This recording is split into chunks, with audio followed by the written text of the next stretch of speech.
Hello, everyone. Hope you're all well.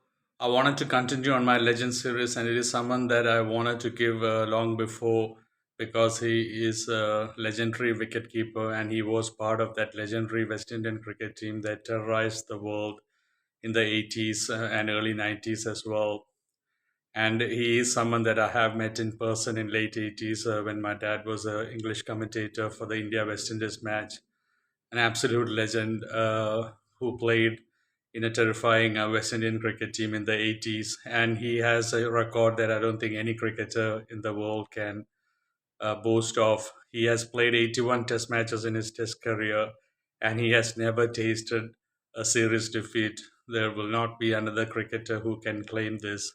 That is the power of the team that he played in the 80s, and he was known for his acrobatic movements as a wicketkeeper, and he had exceptional hand skills, and he was more than a competitive batsman, competent batsman. I mean, his highest score was 139 against Australia at Perth, the Wacker, the bounciest and fastest wicket, which shows his quality as a batsman, and he scored 500s as well.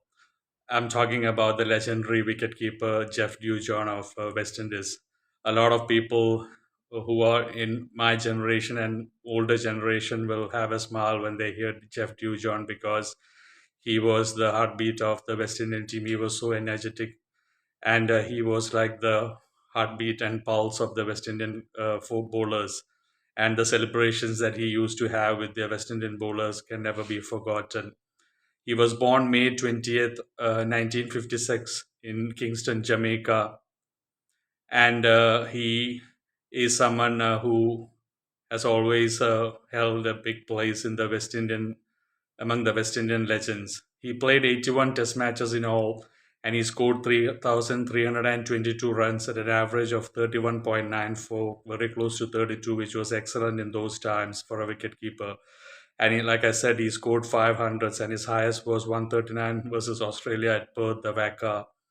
Very important innings, and shows the quality of him when a lot of batsmen, full-time batsmen, struggled at Wacker to score 100 at Wacker against that Australian attack. And he held 267 catches in test matches and also five stumpings as well. And in one day, yes, he played 169 matches and he scored 1,945 runs. And his highest was 82 not out against Australia as well.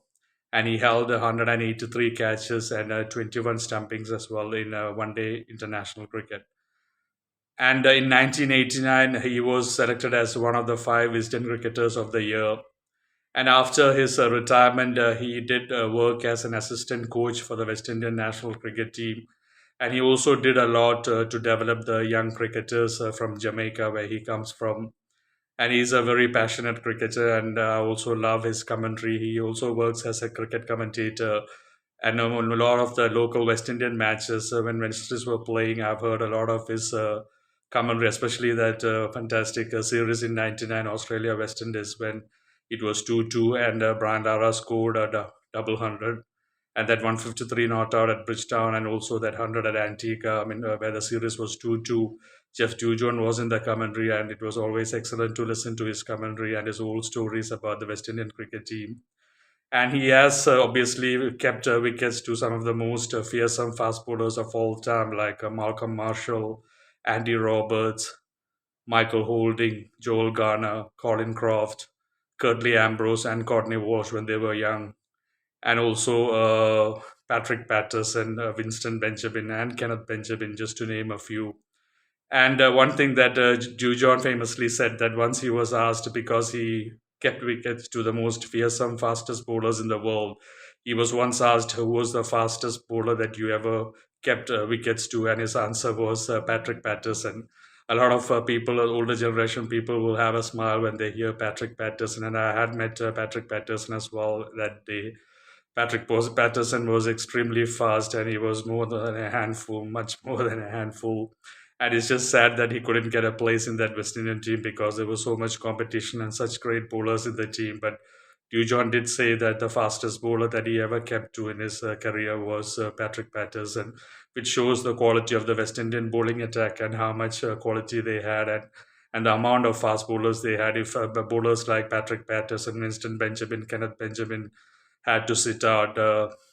You can imagine the quality of fast bowlers they had at disposal. I mean, all these bowlers would have played in any other international team.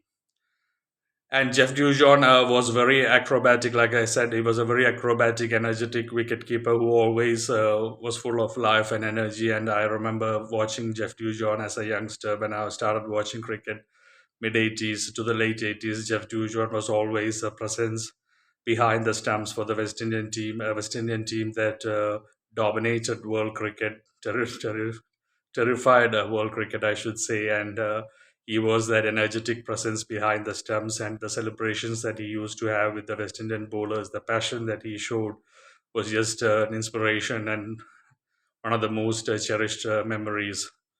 And on top of all that, he was an amazing batsman who averaged 32 in those times, which is a great average, and who someone scored 500s, including that big 139 at Perth WACA against Australians away from home.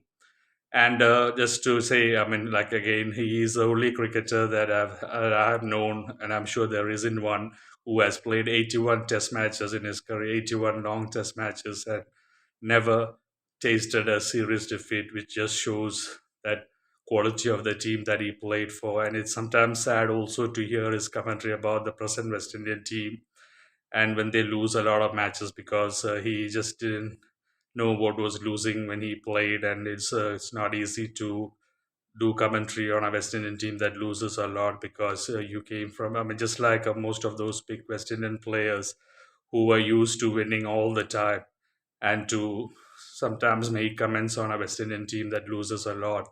Anyway, that is my video on Jeff Dujon, one of the greatest wicket keepers of all time, an absolute legend.